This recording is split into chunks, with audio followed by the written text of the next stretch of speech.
What does Bendy, Lone Wolf, hide behind the scenes and from a developer's point of view? Bendy, Lone Wolf is a top-down style spin-off from the folks at Joey Drew Studios. In this horror roguelike, you'll search the many floors of this spooky studio in search of the various objects hidden inside. Poor Boris can't catch a break though, and the ink demon is a step behind you at every turn. Today we're going to be pulling the curtain back to see how this game works behind the scenes, and to also closely explore the levels we can only typically see from afar. So I hope you enjoy this out-of-bounds journey. Now as always, I like to do a quick recap of the game's events, so we're all refreshed on what we'll be covering. This time, well, the game is just too massive. Instead, I'll explain it this way. After waking up in the safe house, Boris will use the tools at his disposal to explore the various floors available using the elevator. Inside each level, a set of items will be scattered randomly that must be collected to return to the safe house. In order to unlock the following floors, Boris must locate an elevator button hidden inside each floor, alongside a multitude of collectibles and other treasures too. Enemies will appear to stop Boris in his quest, so you have to give them a good bonk from time to time. Among these enemies is the ink demon, who is immune to our weapons of bonkitude, and so hiding in a little miracle station is the only way to evade their pursuit. We'll leave the recap at that for now and head back to the start of the game. First off, let's take a look at this title screen. When viewing this the first time, I was convinced it was a 3D model in a fully rendered room, but that was a total lie. This title screen is, in reality, several layers placed at a specific distance in order to achieve the appearance of a 3D space. There are individual layers for the backdrop, vignette, the barrel, and of course our friend Boris here. It's surprising just how effective this method is, and I never would have guessed this is how the title screen was pulled off. Next to these objects, we can see the title card that first appears when booting the game too, and the camera simply pans across this area over here. On a final note, I made a wide Boris before starting a new game. No, I didn't have to, but I'm glad I did it. After we start a new game, there's an intro cutscene that takes place before entering the safe house, and unfortunately, this is a rendered video, and therefore not a 3D space we can explore. That said, during this cutscene, there's a loaded skybox that we can see around us, and this is one of the only times this sky is visible throughout the entire game. With the end of this cutscene, we're now inside the safe house. The entirety of the game takes place in this top-down view, so even though we have a wide field of vision, we can't ever see the full extent of detail put into the world we explore. With that in mind, I moved the camera into the loft where Boris is sleeping, and we can watch him spring up into action from another angle. Boris here is going to have a pretty busy schedule for a while, and we can view this model up close in all its glory. He's adorned in his classic white gloves and suspenders, and has a bunch of unique idle animations that will take place during our time in the studio. While we're down here, we can also take this opportunity to explore the safe house in a way we couldn't ever before. We're able to rotate the camera 360 degrees when playing normally, and so the walls in all directions are fully textured and adorned with decorations and interesting assets. From this angle, it really just looks like any other Bendy game, and the developers didn't hesitate to put plenty of love into the environments. It's also neat to see Boris running around the level from this inside perspective, and I can only imagine what this game would feel like if it really took place from a first-person view. Despite the fact that we'll hardly ever see the full detail of these animations, all of his swinging and running animations are fully fleshed out, and we can appreciate them a lot more here.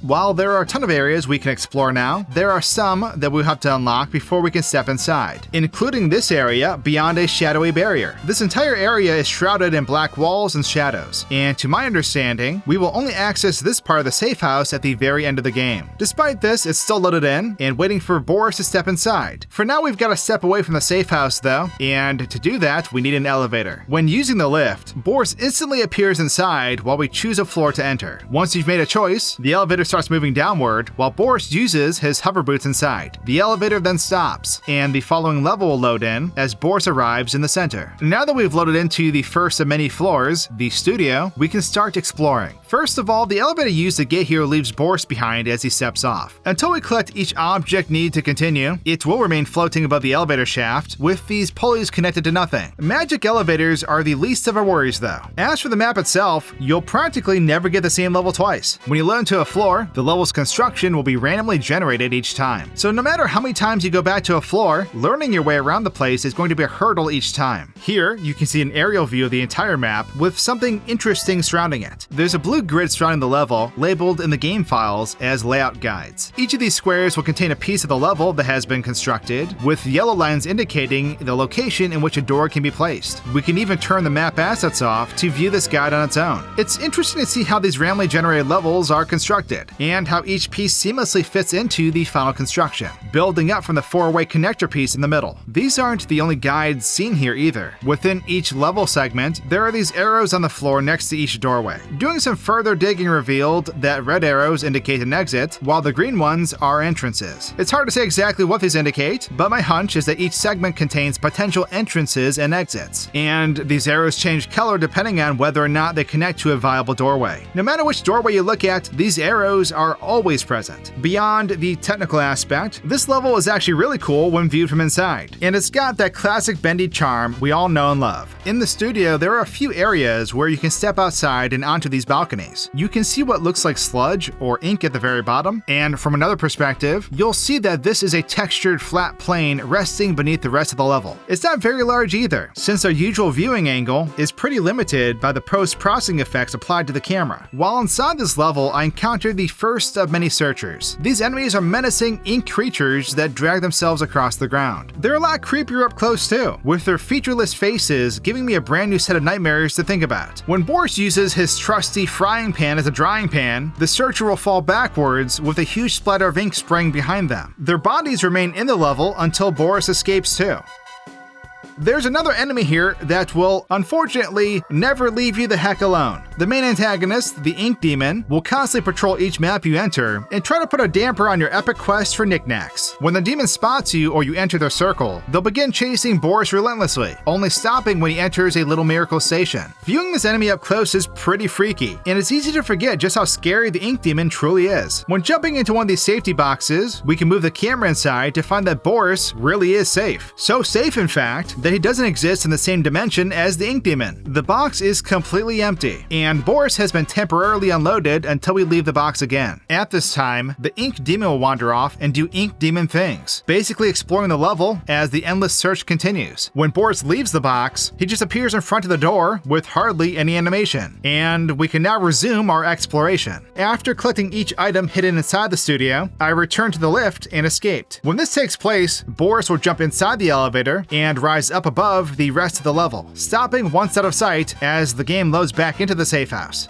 The next stop on our path will be the Artist's Rest, and after arriving in the elevator, it was time to have a look around. First of all, the map was a lot bigger than the studio, and it stretched a lot further than I initially realized. It's really easy to get lost in a map this size, and so having to make repeated trips to these floors can be a bit daunting. From the inside of the map, it's actually pretty cozy, with tiled floors and windows lining some of the walls. This area feels a bit more spacious compared to some of the other levels too, and from in here, we can see all the detail put into these signs and posters, stuff we can typically only see from a distance. One part of this map that had me curious are these massive holes in the area with what looks like a bottom floor down beneath. Moving the camera down there reveals that there is in fact another floor down here, but it doesn't really lead anywhere. There's a huge shadowy object placed here to hide this area from the player above, and we can see this a lot more clearly when viewing it from the side. I tried moving Boris down here, but unfortunately the game forces him back to the surface anytime he's moved, so I can't say for certain if this is real ground either. Inside of this level,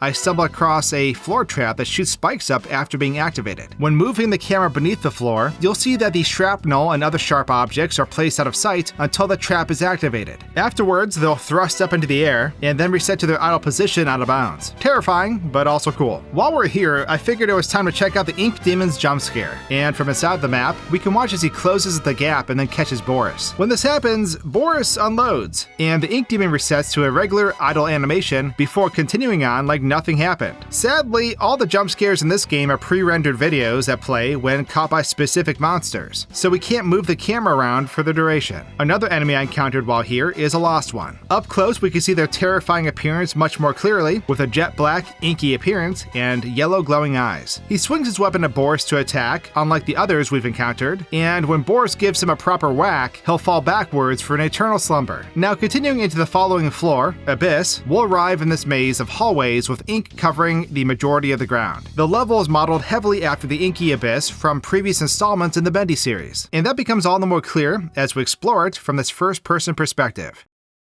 The walls are lined with pulleys and fuse boxes, making the whole place feel like an electrician's worst day on the job. In this level, we can also find the bodies of the Butcher gang scattered throughout. They're usually laying on the ground in random places, and the whole gang is truly back together. We can fight these guys later on as well, but for now, they're only scary set pieces, at least as far as I can tell. As for enemies we actually have to face, I encountered my first flyer here in the Abyss as well. This is a floating enemy with bat wings and a stitched up face like something from your worst nightmare. When Boris hits the flyer, it will instantly fall from its regular height and hit the ground, exploding into a splatter of ink. But since there's not a ton to see here, I figured it was time to break something. I decided to push Boris to his limits, making him run way faster than before. That's right, Boris the Hedgehog has gotta go fast. With Boris now smashing land speed records, I was spotted by the ink demon and used my insane speed to outrun him. But that's when I learned something a bit frightening. No matter how fast Boris is, the chase will continue until he enters a little miracle station. He can never catch me in a foot race, but even still, the chase will never end, so long as Boris is exploring the map. I expected the chase to end if I was out of sight long enough, but I spent minutes running around the map, wearing my Juke shoes proudly. But the ink demon simply never quit the chase. In the safe house, I went ahead and released the Butcher gang, heading back to the elevator and diving into the lower levels. First and foremost, this is what the level looks like from above, with the whole thing being visible in a single shot. We can once again move the camera around inside the map to see what it looks like from Boris's point of view, and it's pretty grim to be honest. Speaking of Boris, there are copies of our friend here laid up on operating tables, and we'll have to search them in order to find resources and treasure. We can see this poor guy a lot better up close, and when searching for goodies, we'll watch as a big splatter of ink comes from his ribcage. Not my favorite way to obtain treasures. Gross. While on this floor, we'll have to face the Ink Widows, and up close we can see that they're these small spider-like creatures with way too many teeth. They're best viewed from a distance because they're horrifying up close. When this enemy attacks, they'll stand up on their back legs, stabbing at Boris with their pointy little feet. And there are multiple animations for this too. When Boris hits them back, they'll recoil from the bonk, leaning backwards and then slowly falling into the floor. Down below, they'll seize up into this smaller form, pulling their legs out of sight and then unloading completely. Now, there wasn't much to see in the lower levels, but when re-entering the level, I was surprised to find I was in a completely different map. This is called Bendyland Warehouse, and it's a boss fight where Boris has to take down 3 mechanical bosses. From another angle, we can see that this boss will appear above the map and fall down in front of Boris, chasing him through the map relentlessly. In this case, the game had loaded in Bendy, but there's an equal chance for mechanical Boris or Alice to spawn. This model is pretty menacing, with his vibrant broken smile and a rusty appearance to tie it all together. After taking enough damage, the boss will retreat to one of these charging stations to replenish health, and we can watch this take place in bullet time for a better look. These circulating particles will surround them as this lightning effect arcs from the machine, filling their health bar a bit before stepping away. When we land the final blow, the mechanical boss will recoil as the sparks fly, dropping down to the ground and laying here for the remainder of the level.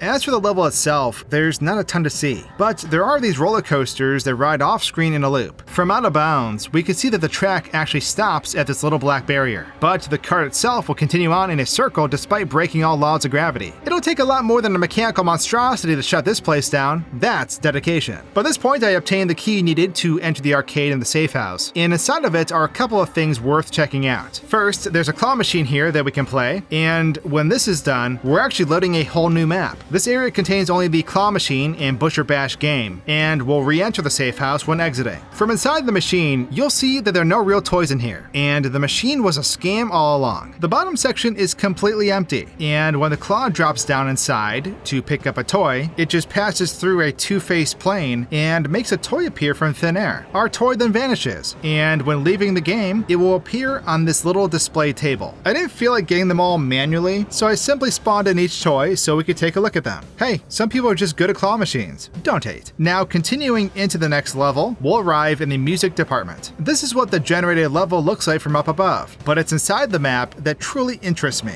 This area is a lot more cozy than the previous floors, with music notes painted on all the walls and a variety of music-themed decorations scattered around. There's even these recording booths found in multiple locations, which make the place feel a lot more like a musical theater than a horror game location. You know, aside from these coffins found found in multiple rooms, I could definitely do without those. Another room that caught my attention was this assembly area, and it looks more like a classroom than anything else. There are chairs with sheet music lined up here, and what looks like a chalkboard or whiteboard on the wall in front of them. It's a cool detail that makes this area feel a lot more natural, despite being part of a completely randomly generated space. While inside this map, I encountered the first member of the Butcher gang that was able to attack me. This time, it was Striker, who looks pretty sinister from inside the level. When attacking, they'll stand on their hind legs and draw back, swinging their fists at Boris each time they deal damage. What's creepiest about this character is the gaping jaws on their head, which they can also use to bite at Boris. When being attacked, Striker will simply fall forward after dying, laying here until the level is completed. I figured since I was already here, I should probably break something before hitting the lift again. In this case, I created the ultimate ink demon, expanding this enemy by twice their normal size. Despite not fitting through the doors, they can still clip through them and explore the area as normal. It's pretty scary with this giant chasing behind you, and I had to upgrade Boris to turbo speed again just to make sure I could outrun the giant beast. Gotta go fast. Up next, we'll take a trip through the sewers, and this map is a definition of claustrophobia. Even from our usual view, the corridors and tunnels that lead through this map are incredibly snug, but this gets far worse when viewing it in first person. From inside, you can hardly see a few feet in front of you, because there are so many twists and turns that line these hallways. One of the only open spaces you'll find are these pits, where members of the Butcher gang are suspended by chains.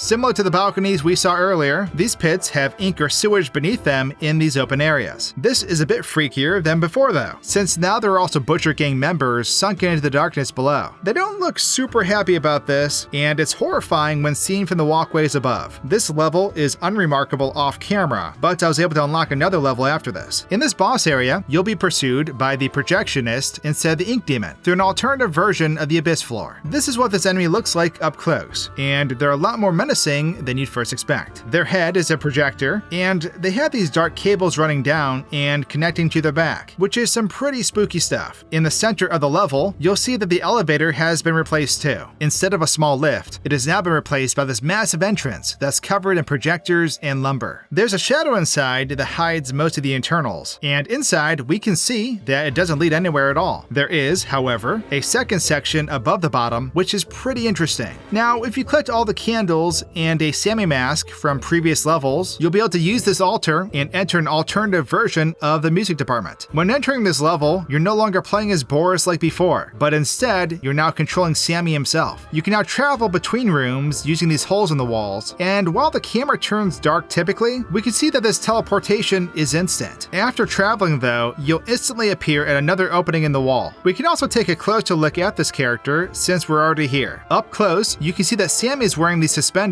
and carrying a flashlight, but most importantly, a cut-up Bendy mask. I was curious if anything was beyond the mask, so I took it off to reveal that he has no features whatsoever, and his face is completely empty. I was also able to leave it off while running around, and I imagine it's a lot more comfortable for Sammy without that big clunky mask. In order to complete this level, you'll interact with each instrument pictured on the wall in the correct order, which in all honesty, took me way too long to figure out. After doing so, the door opens, and we're now free to leave, with another cutscene playing afterwards. Sammy isn't the only player you can unlock either. You can also unlock a lost one as a playable character, and this is what that model looks like up close. This character has a dash ability that's really fast, and this is what the animation looks like in super slow motion. But with that, that's some stuff I found off camera and behind the scenes in Bendy Lone Wolf. Thanks for watching, and cheers!